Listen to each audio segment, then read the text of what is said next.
This part of the question states that as the person in a cabin moves around the circle, the normal contact force between the person and the cabin varies. We need to find at which position this force is a maximum and which position it is a minimum. In order to answer this question, we can consider the forces acting on the person at each of A, B, and C separately. The person has a weight, so in all three positions we will have mg acting down.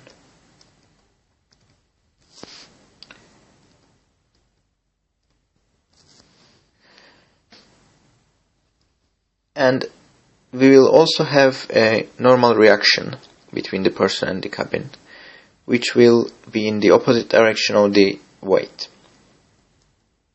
So we can put the R's, the reaction force, upwards.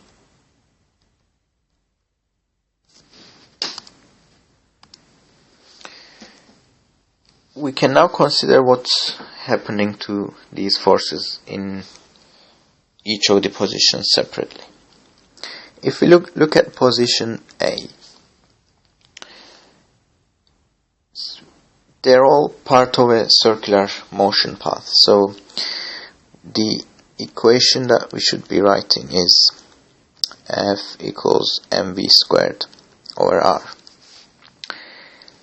Writing down the force at position A, and we need to take down as positive because that's where the centripetal acceleration will be towards.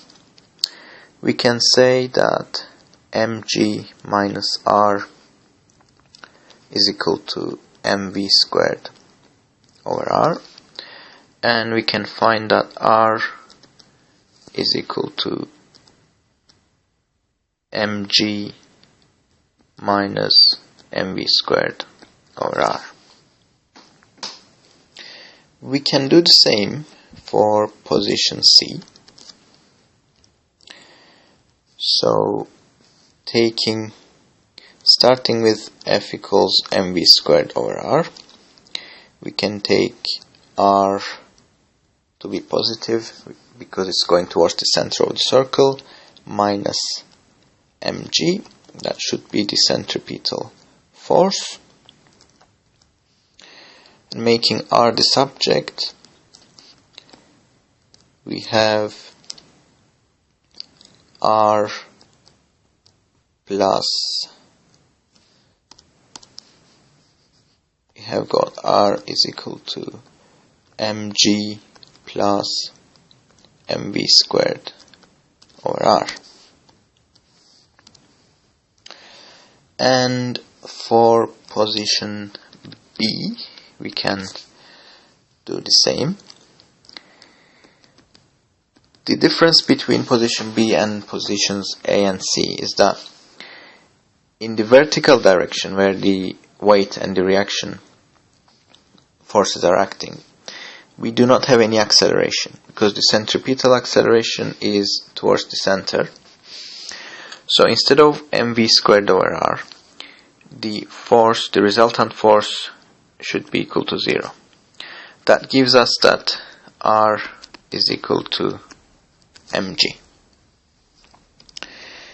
We can now look at the forces in the three positions.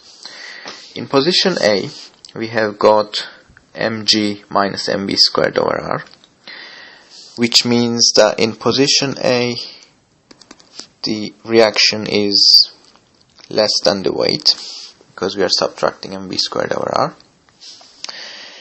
In position B, the reaction is exactly equal to the weight, and in position C, we have weight plus mv squared over r, which tells us that the reaction force is greater than the weight.